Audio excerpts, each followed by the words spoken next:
Lecture du prophète Jonas. En ces jours-là, la parole de Dieu fut adressée de nouveau à Jonas. Elle disait : « Lève-toi, va à Ninive, la grande ville, et annonce-lui la nouvelle que je te dis. » Jonas se leva et partit pour Ninive, selon la parole du Seigneur. Ninive était une ville immense. Il fallait 3 jours pour la traverser. Jonas se mit à parcourir la ville pendant 1 journée de marche. Il criait : « Encore 40 jours et Ninive sera détruite. » Les gens de Ninive crurent en Dieu. Ils annoncèrent un jeûne public. Du plus grand au plus petit, ils se revêtirent de sacs. Le message parvint au roi de Ninive. Il se leva de son trône, retira son manteau, se couvrit d'un sac et s'assit sur la cendre. Par ordre du roi et de ses grands, on fit dans Ninive cette proclamation : « Hommes et bêtes, bœufs et brebis ne goûteront rien, ne mangeront rien et ne boiront pas d'eau.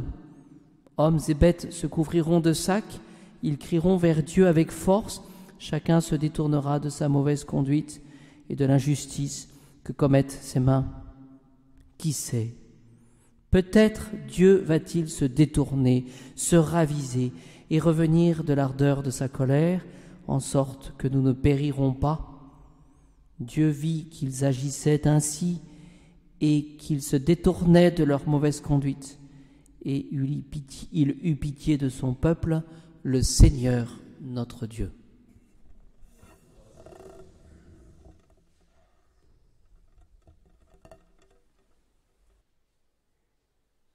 Dominus vobiscum, sequentia sancti evangelii secundum Ioannem.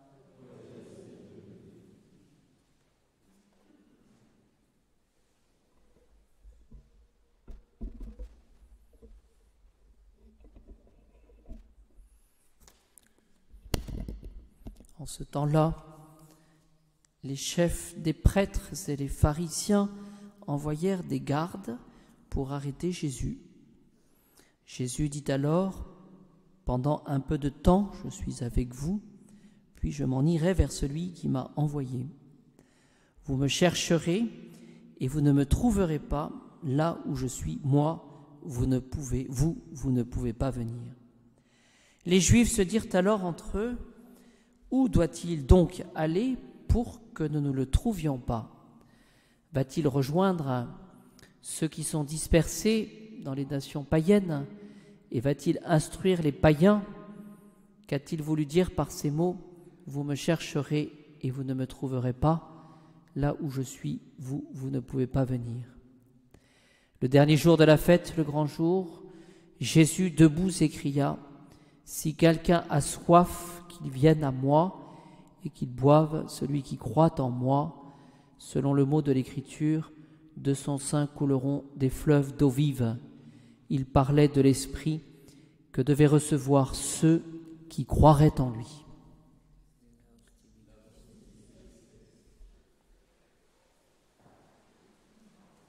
De cet épisode de Jonas le prophète, alors que tous se mettent finalement à écouter et à suivre les instructions de Jonas le prophète, c'est-à-dire que c'est la parole de Dieu finalement qui est écoutée, cette docilité, cette fait de réaliser le péché, bien Ninive va entrer dans ce chemin de conversion.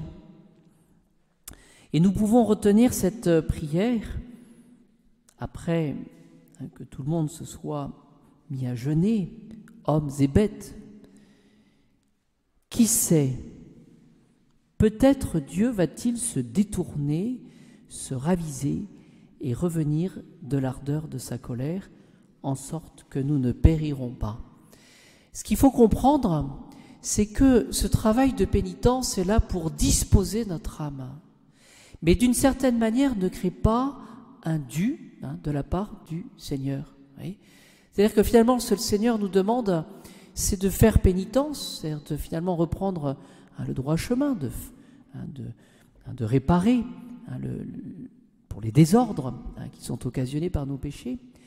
Mais ce que le Seigneur nous demande, c'est que nous vivions, que nous ayons une pauvreté totale. Ce n'est pas parce que nous faisons pénitence que Dieu serait obligé, finalement, de se raviser. Voilà, c'est ce que je comprends en tout cas par ces paroles. Qui sait, peut-être Dieu va-t-il se détourner, se raviser et revenir de l'ardeur de sa colère. Et là où nous pouvons avoir confiance, évidemment, c'est en nous appuyant sur la puissance du bon Dieu. Il est tout puissant. Voyez. Et saint Thomas le redit à chaque fois, cette puissance sera la cause finalement de la miséricorde. Et puissant celui qui est miséricordieux.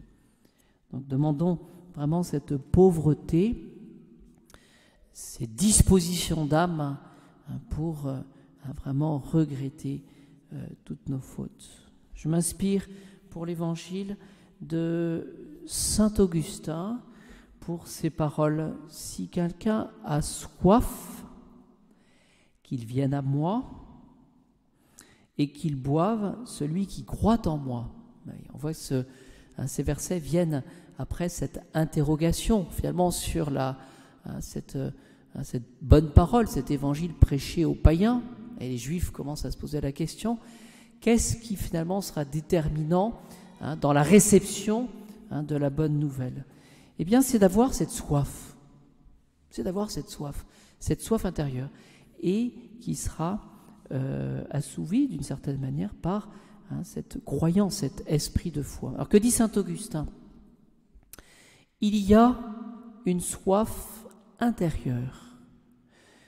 Et il précise, il y a une soif intérieure parce que, dit saint Augustin, il y a un homme intérieur. Voilà. Et donc, saint Augustin fait état finalement de ce qui nous caractérise, notre âme.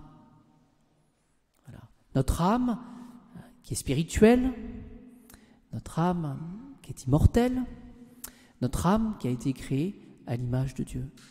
Voilà. C'est-à-dire que finalement, si nous avons du mal à désirer le Seigneur, eh bien considérons, pour nous y encourager, et considérons pour être plus généreux, qu'il y a une connaturalité d'une certaine manière entre notre âme, parce qu'elle est créée par le bon Dieu, et le bon Dieu lui-même. Vous voyez, il n'y a pas d'opposition finalement, c'est pas contre nature.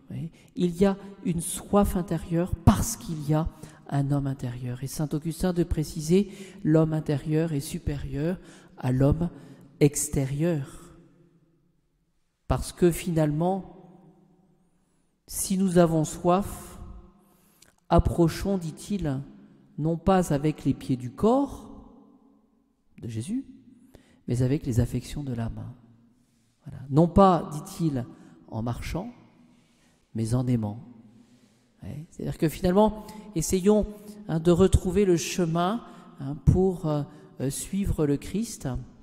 Il s'agit, pour ce qui nous intéresse ce soir, d'avoir de saints désirs. Mais ces saints désirs seront la conséquence de notre âme créée à l'image du bon Dieu, qui a soif d'absolu, et en redonnant finalement cette priorité à l'âme sur le corps, et finalement en étant capable d'aimer. Voilà. Et donc le programme, tâchons ce soir, demain, de nous poser la question, mais est-ce que je suis capable d'aimer? Est-ce que je suis capable de donner? Est-ce que je suis capable de sortir de moi-même pour pouvoir porter mon regard vers Jésus et vers le prochain?